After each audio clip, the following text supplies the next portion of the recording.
Shalom sobat, semoga kita semua sehat dan penuh damai sejahtera dari Tuhan kita Yesus Kristus. Sobat, berikut beberapa ayat Alkitab yang saya renungkan dari Injil Matius pasal 8. Sobat bisa baca perikop lengkapnya ya supaya lebih paham. Yang pertama, Tuhan Yesus menyembuhkan seorang yang sakit kusta. Ayat 2 dan 3. Saya baca. Maka datanglah seorang yang sakit kusta kepadanya, lalu sujud menyembah dia, dan berkata, Tuhan, jika Tuhan mau, Tuhan dapat mentahirkan aku. Lalu Yesus mengulurkan tangannya, menjamah orang itu, dan berkata, aku mau, jadilah engkau tahir. Seketika itu juga tahirlah orang itu daripada kustanya. Jadi ada orang kusta yang sujud menyembah Tuhan Yesus Kristus dan meminta kesembuhan dari Tuhan Yesus. Dan Tuhan Yesus pun menyembuhkannya. Yang kedua, Tuhan Yesus menyembuhkan hamba seorang perwira di Kapernaum. Saya baca ayat 5, 6, dan 13.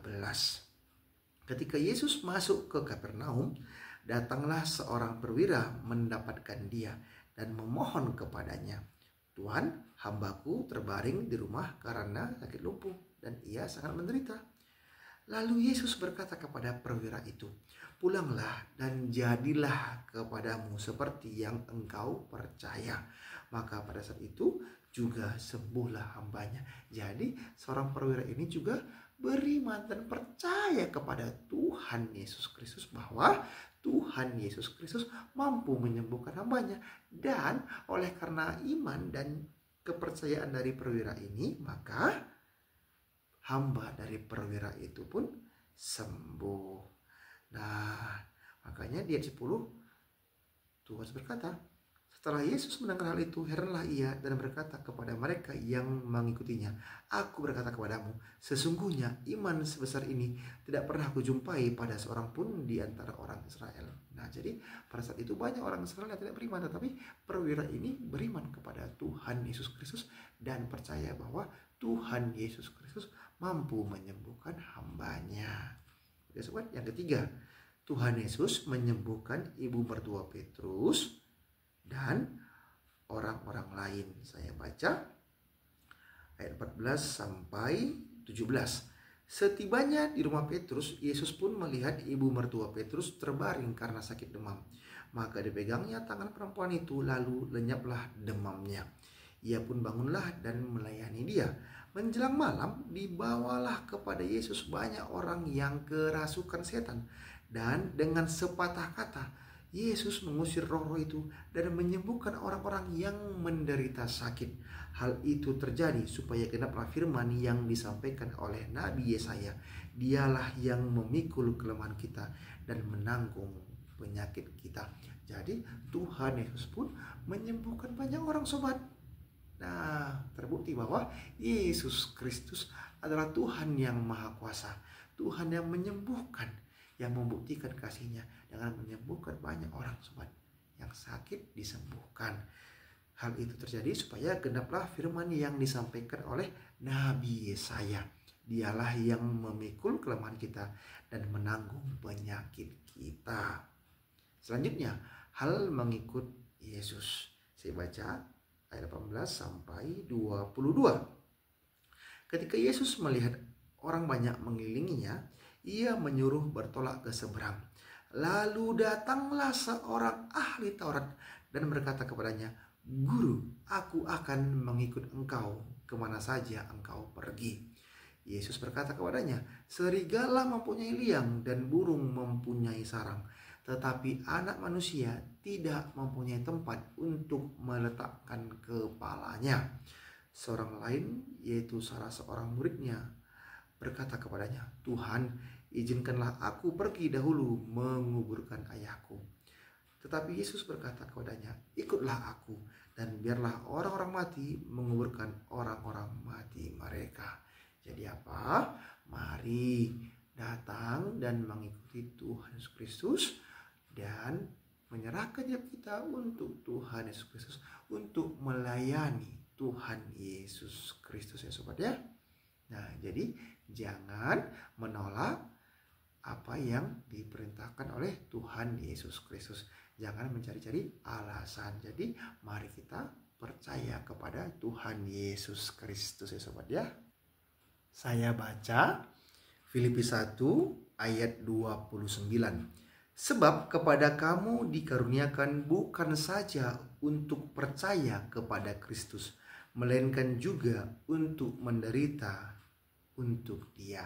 Jadi mari kita melayani Tuhan Yesus Kristus ya sobat ya. Selanjutnya, angin ribut diredakan. Saya baca ayat 23 sampai 27. Lalu Yesus naik ke dalam perahu dan murid-muridnya pun mengikutinya. Sekonyong-konyong mengamuklah angin ribut di danau itu, sehingga perahu itu ditimbus gelombang. Tetapi Yesus tidur. Maka datanglah murid-muridnya membangunkan dia. Katanya, Tuhan, tolonglah, kita binasa. Ia berkata kepada mereka, mengapa kamu takut, kamu yang kurang percaya? Lalu bangunlah Yesus menghardik angin dan danau itu.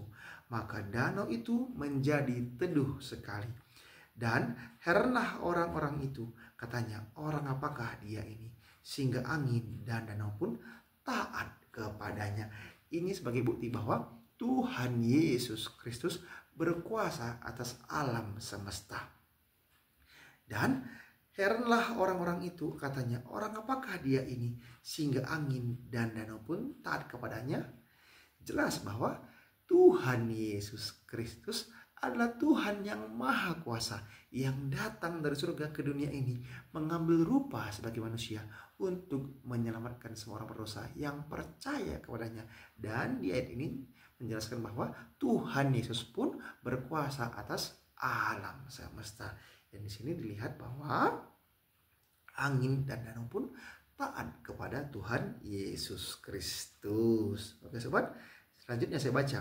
2 orang yang kerasukan disembuhkan. Ayat 28 sampai 34. Setibanya di seberang, yaitu di daerah orang Gadara, datanglah dari pekuburan 2 orang yang kerasukan setan menemui Yesus. Mereka sangat berbahaya sehingga tidak seorang pun yang berani melalui jalan itu. Dan mereka itu pun berteriak, katanya, apa urusanmu dengan kami, hai anak Allah? Adakah engkau kemari untuk menyiksa kami sebelum waktunya? Tidak jauh dari mereka itu sejumlah besar babi sedang mencari makan. Maka setan-setan itu meminta kepadanya, katanya, jika engkau mengusir kami, suruhlah kami pindah ke dalam kawanan babi itu. Yesus berkata kepada mereka, pergilah. Lalu keluarlah mereka dan masuk ke dalam babi-babi itu. Maka terjunlah seluruh kawanan babi itu dari tepi jurang ke dalam danau dan mati di dalam air. Maka larilah penjaga-penjaga babi itu, dan setibanya di kota diceritakannyalah segala sesuatu juga tentang orang-orang yang kerasukan setan itu. Maka keluarlah seluruh kota mendapatkan Yesus, dan setelah mereka berjumpa dengan dia, mereka pun mendesak supaya ia meninggalkan daerah mereka. Ingat ya sobat ya, bahwa Tuhan Yesus Kristus menyembuhkan orang yang kerasukan. Dan mereka itu pun berteriak, katanya, apa urusanmu dengan kami, hai anak Allah? Adakah engkau kemari untuk menyiksa kami sebelum waktunya? Dan setan pun tahu siapa Tuhan Yesus Kristus. Dan setan pun tahu bahwa Tuhan Yesus Kristus akan menyiksa mereka. Ayat 29.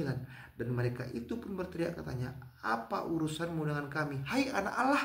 Adakah engkau kemari untuk menyiksa kami sebelum waktunya? Menunjukkan bahwa Yesus Kristus adalah Tuhan yang akan menyiksa iblis, menyiksa setan-setan sobat ya. Nah, jadi Tuhan pun mengasihi orang yang kerasukan setan. Nah, mari datang kepada Tuhan Yesus Kristus ya sobat. Semangat terus baca Alkitab, dan mohon maaf kalau saya salah kata. Oke sobat, terima kasih. Tuhan memberkati. Shalom.